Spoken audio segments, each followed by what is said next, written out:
Hello and welcome to the latest Embodied Union podcast episode. Today we're going to be talking about self-revealing. Well, we're following along from relationship as a skill, and self-revealing ties into so many different skills of relationship. Like, it makes repair possible, it makes vulnerability possible, it's emotional intimacy. Like, why else do we self-reveal? And whenever a couple comes and talks to us, it's like, it's not quite working. It's like, have you tried self-revealing? I honestly feel like magic bullet. Any woman that I work with or any couples, the answer is always self-revealing. And it is exactly what it sounds like, but there's also so much more to it. So yeah, I think too, it's that, I don't know if it's shame or what exactly it is, but I just noticed that there's like so many blocks to it for relationship. And I think for a lot of people, it's not that they don't want to self-reveal. One, they don't even know. You probably don't even know what we're talking about right now, but it's unconscious to protect the parts of ourselves that we have shame around, or we deem to be ugly or not enough, or we just don't want the person that we love and put a facade up to in some way, not meaningfully, but just like we don't want them to know what's really going on. Well, this is what I mean when I say I don't necessarily think it's conscious. I don't think someone has the thought, I don't want Lindsay to know this part of me. It happens so quickly that when I'm not self-revealing what's happening inside of me to you, I might be defensive. I might drop into trigger. I might start projecting, and I'm not doing that consciously, but it's like a defense mechanism that comes online in order to protect me from having to self-reveal. I think we should explain what self-revealing is. Let's go then. So what do you feel like, or what are your thoughts on it? So very simply, like on the surface, it's sharing with your partner or whoever what's happening for you. It's like letting them in, but like on a deeper level, it's really exposing those parts of self that feel the most vulnerable. And you can only do this if you have awareness around what these parts are. So that's what I mean when I don't think people are choosing to consciously not self-reveal. They, number one, don't even have the awareness around their own internal world around what to reveal. And then there's the automatic like defenses that come in. But essentially, it's, Lindsay, I'm going to let you know that I'm feeling really insecure right now, or I'm feeling really triggered, or I'm feeling really frustrated, or I'm feeling ashamed about something, or I'm jealous, Like, that was one for us. And to me, like, this is real-time experience that we had.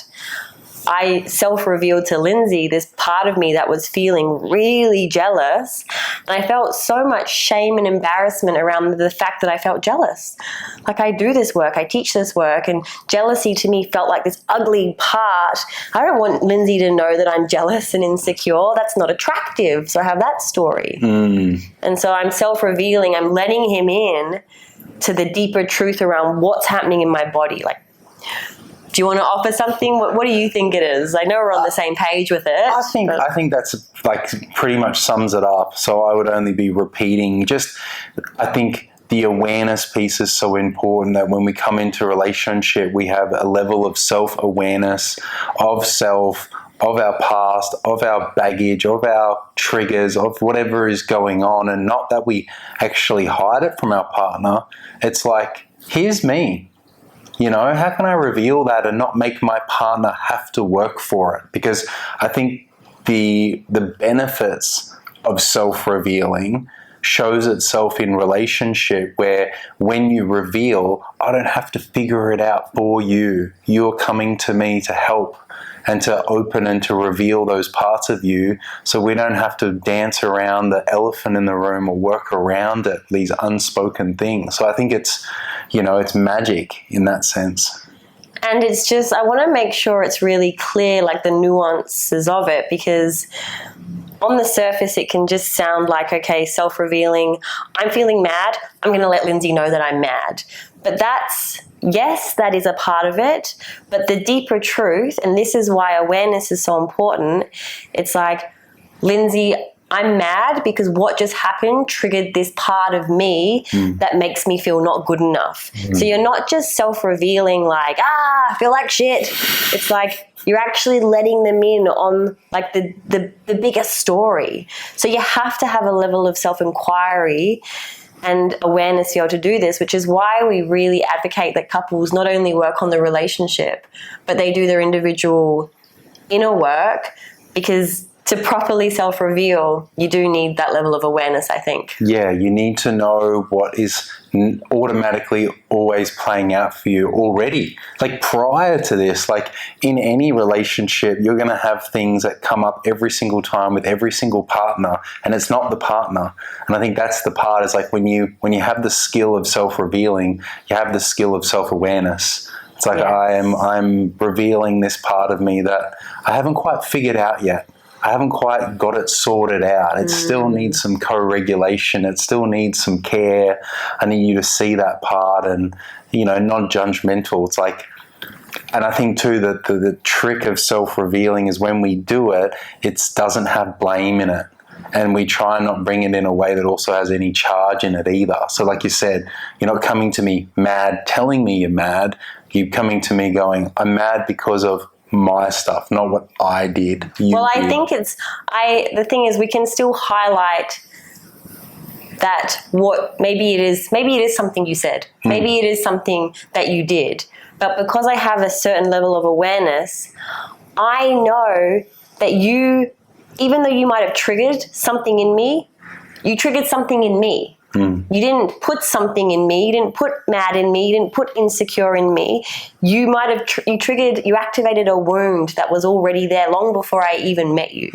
So it doesn't mean that in relationship you should just condone shitty behavior because it's like, that's just my wound, so it's my responsibility.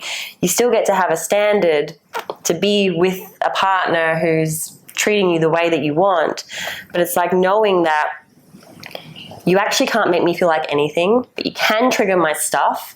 And when you do trigger my stuff, I'm going to bring it to you with as much responsibility as I can, because that way it keeps you on my team. Yes. If I just come to you and say, you made me feel like this, or maybe I use really good language and it's like, I just feel mad and it's my stuff, we still need to... I want that conversation to go as well as possible, so we don't fall into trigger meeting trigger. So I think this is a really important part of self-revealing. Not only like what is it, but it's how to do it and get it right. Yeah, how to do it and do it well. Yes, absolutely. And I think this ties into last week's agreement. It's like we make agreements on how we self-reveal. So we have an agreement that we self-reveal with each other. That is our agreement in our relationship. That's the standard of relationship that we have, is that we practice self-revealing. For me, I practice self-revealing every day. You are the number one self-revealer. I am the number one self-revealer. and for me, it's Can I just say, though, I'm the number one self-revealer because I'm a recovering anxiously attached human, and it makes sense for me just to share and repair and to... Yeah. Really so anyone that is anxiously attached and listening or knows that they have a tendency to feel more anxious in relationship, self-revealing is kind of a lifeline, because it's like you make that agreement with your partner that, okay, we actually get to bring stuff to the table and work on it together. Yeah, and I think I'm going to tie in something with that is, as also someone who's been anxious in the past, if I was to bring everything, that can start to make it feel like it's too much, like I'm being too much for revealing so much. But we reveal in a way where it doesn't make it the other person's responsibility. It's like I'm revealing because it's important to me to let you know how I am, and I might still then go away and do something about it myself. Yes. It's not, please, I'm going to reveal it now, you have to fix it with me. It's not it. This is so important. And like one of the things we really got clear on the other day around how to do it properly is you really need to set it up powerfully.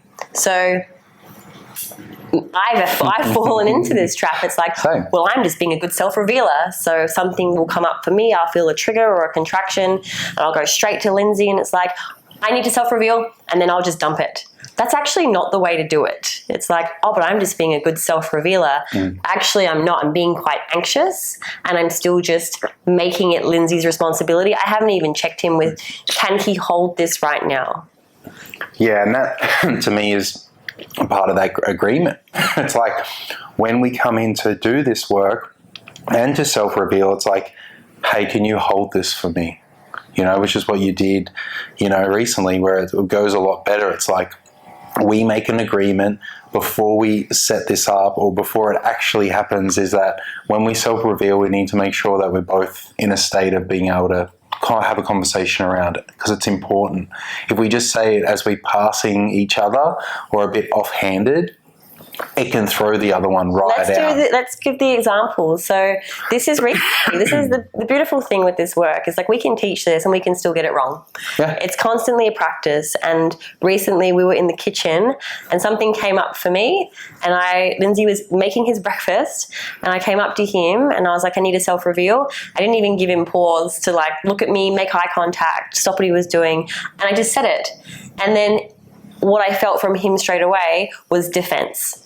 And in hindsight, it's because I didn't set it up powerfully. Like Lindsay is distracted. He's making breakfast. I'm just kind of throwing words at him. So he's not in a state to receive what I have to say. So it just fell apart and we watched ourselves go into trigger meeting trigger. And then conversation later was like, okay, cool. Oh no, then actually what we did, we had a really beautiful example of self-revealing. Different day, different scenario, where I said, I have something that I want to share with you. And I'm not sure, I feel like it might be triggering, but I really would like to share it with you. Are you able to hold it? Looks me dead in the eye and it says yes. And the thing is, if your partner says no, they have every right to say no. Yeah. You actually want them to check in with their own nervous system and be honest with whether they can hold something that potentially is triggering right now. If they can't, if they say no, they get to offer you another time. It's not just no and then it's left. It's like, no, but can you give me an hour? No, can we do it tonight? Yeah, exactly. That is so important. And again, part of an agreement set up powerfully. Because if I come to you with something that's really on my heart, and it could be very triggering for you, as if I want to self-reveal that to you while you can't hold it. Yeah. If you're half holding that, it's like it's not going to go well at all. We want to win with our partner. So even when they've triggered us, or they've triggered something inside of us, we can still support our love. We can still support our relationship even when we don't like our partner very much, because the bigger picture is we love them and we want to be on a team and we want an epic relationship. So it's like, even though I'm mad, can there be that self-responsible part that's like, I'm still going to set this up as powerfully as possible so we can use conflict for clarity and we can turn our trigger into growth. So I think, it's setting it up powerfully. It's asking for permission, getting the yes, and then sitting down and sharing in a way where it's not like, you did this. It's really owning that, yes, their language, their behavior may have triggered something in you, but can you own it fully? And I think this really just boils down to, I think this is largely a skill that's not incorporated into many people's relationship, self-revealing. And it's a lot about being right and the other being wrong, and we're in competition, or, there's resentment, there's unspoken agreements, or there's unspoken expectations. And it kind of, to put it into contrast, it's the thought of self-revealing is almost impossible, because if you're in the mindset of it's you versus me, as if I want to reveal these parts of me that I hide and deny and repress or try to, because I feel like if I did, you would attack me or put me down for it or whatever it is. So there's, if the thought of self-revealing feels scary, you've got to then really consider, like, what is my relationship based on here? I think as well is knowing that when people are in exactly what you just spoke about, like, I don't want to self-reveal, we're in trigger, mean trigger, I still don't think there's very much conscious withholding. It's automatic. It's like when we're in trigger meeting trigger, I'm like, this is not you and I, but just say this can happen. A couple can be automatically on the defense. Yeah. It's not like I'm choosing to hold back these vulnerable parts, but it's just like, I'm just in my mad. My wall has just come up. You did do this to me. So it's noticing in those moments where you feel like you're being, like you have something to defend, or you feel really made wrong, or you feel like something's unjust. It's like, that's your clue. That's like the flag that's like, hey, there might be something to self-reveal there. So if you're new to this work, it's really noticing those moments where you go into trigger. Is there something that I could be like learning here about myself or letting my partner in on? And it's not always easy to do this. I'm thinking about it for, say, someone's been with somebody for 10 years, say, and they've never really done this. Like I've spoken to couples that like barely talk to each other. It's almost like they're kind of housemates almost, or they're not really like in conversation or in connection very much. Autopilot. So I think starting by self-revealing is like, maybe it's just a practice of smaller things, to begin with in your relationship, to sort of like build up the safety, build up the trust. Because I think what you're speaking to sort of, for me, sits under the realm of like that social engagement, that safety. Like we're in a team, we feel safe with each other. I can reveal things to you and it feels good to do that. Not that what I'm going to bring is going to make me feel attacked or worse, or if I reveal, then it's going to make the relationship even like rockier. That's not the plan or not the idea. And I think for a lot of the couples that we've coached or helped or supported, it's sometimes that self-revealing off at first isn't always perfect. They don't always get it right. So how can couples sort of practice and be in the practice of it and learn? Well, I think we've spoken into how to set it up powerfully, but it's maybe having a weekly practice, or we're going to sit down once a week and we're going to be in the practice of self-revealing. We have another practice that we call clean the glass. It's actually a Kiminami practice, and what that is, it's cleaning the glass is a practice, and through that practice, you are self-revealing. So each week, a couple sits down and takes a couple of moments to like eye gaze together, breathe together, drop into presence, and just ground to create some separation from like the head and the day, and just really be present. And then it's to take turns in just sharing like anything that's come up for them that week. It's like, is there anything that you've not given a voice to? Did something happen on Wednesday? Like, did you get a little trigger and you just kind of brushed it under the rug? It's like any unspoken words, anything that needs to be given a voice, we're cleaning the glass that's in between us by giving voice to anything that we might normally have just put under the rug. And it's like unspoken words create the blocks in intimacy. So having a self-revealing practice, cleaning the glass practice, is what creates emotional intimacy. Yeah, because I think you really don't want to let your partner do things that make you turned off by them. I think that's really important. I think it's super important. And I think couples kind of, if they're in the conflict phase or they're feeling a little bit like about their partner, it's like, why not speak to that? And you can't clean the other person's side of the glass for them either. That's what I've also learned with this practice of cleaning the glass. It's like, I need to reveal those parts. Even if it's something that you do that upsets me, it's like, I'll still need to, like, that's me. That's my stuff. It's not actually you. Well, it's just, if you think about it, the easiest way to think about it is I'm just self-revealing my inner landscape, my internal world. I'm cleaning my glass by cleaning up what's unspoken inside of my mind, my body. So it's self-responsibility around what's been going on for you that you can let your partner in on. So we're on the same page. Yeah. And I think that ties into like some of the factors of self-revealing to me, which is nonviolent communication, obviously. And the other one is but what is that? Maybe you should explain that a little bit. Well, to me, nonviolent communication is like taking ownership, taking the blame out. When I share something, it's from I language, it's my perspective, it's what I've made it mean, and it's not, you might have done something, hey, when you did this, I made it mean da da da da da da da. So it's like, and I take ownership of that. Like, it upset me, or it reminded me of the other time that you might have done it. And it's not to make you wrong for it. It's just I want to reveal, and I want to make a request, or make like some type of a new agreement that we do something different, or we look at it a bit more so it doesn't keep happening. I think that's the big one when it comes to nonviolent communication, and just not blaming each other. Because as soon as there's blame, as soon as communication becomes the opposite of nonviolent, and violent isn't hitting or swearing or anything, it's just making the other person feel resistance towards what I'm saying. And that's the beauty. When self-revealing is done well, like when you do it, it has the experience for me to feel like, tell me more.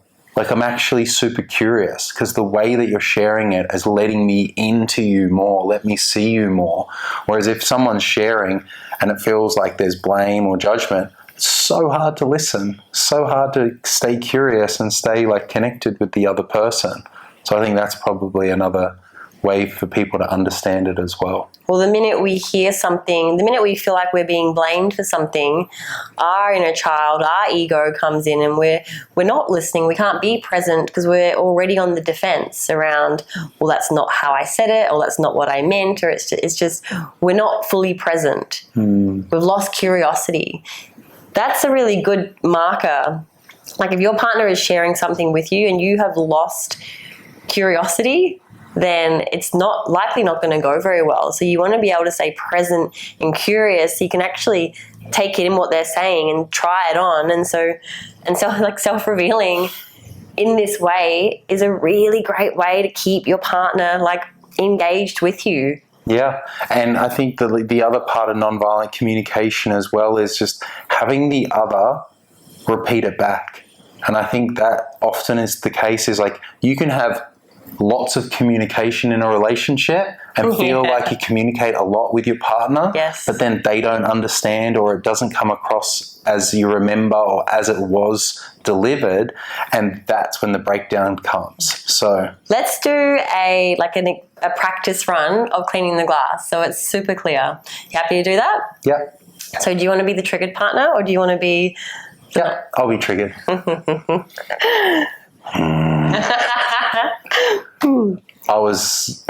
So Charlotte, I want to let you know that it really triggered me this week. Should ask me for permission first. I thought it was set up really powerfully. Hey, do you have a moment?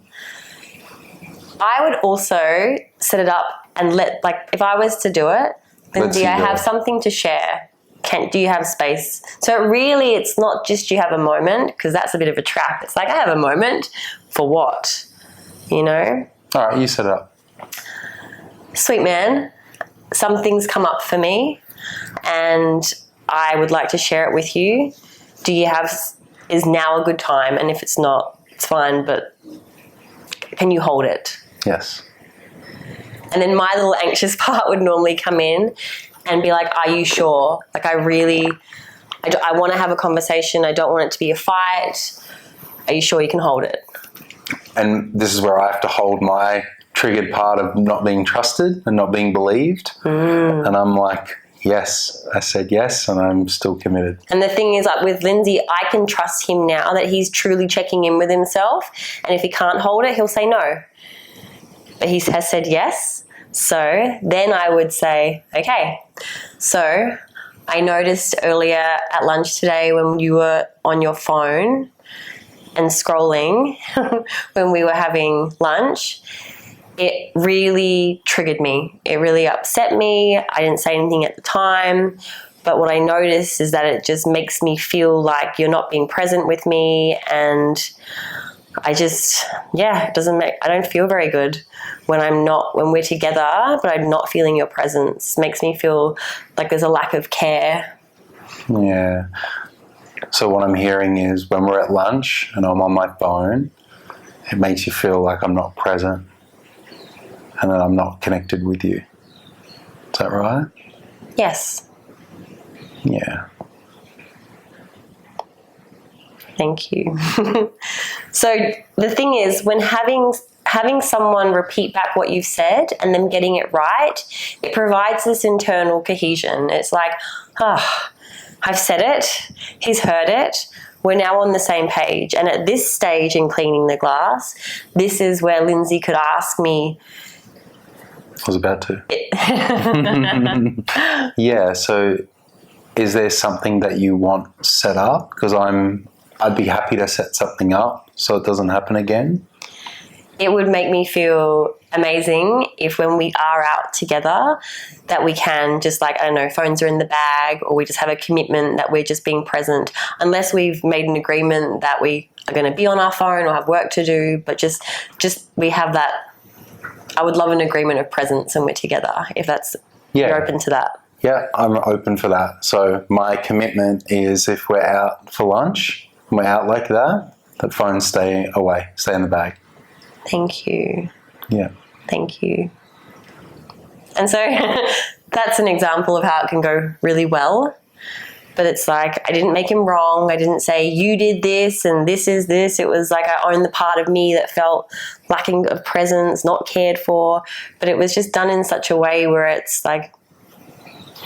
I think that the trickiest part is hearing the person back correctly, like actually active listening back. So when you speak to what it is that's upset you, to be concise. Because if it's a 5-minute story, it's really hard to have the person reiterate it back. So keep it concise.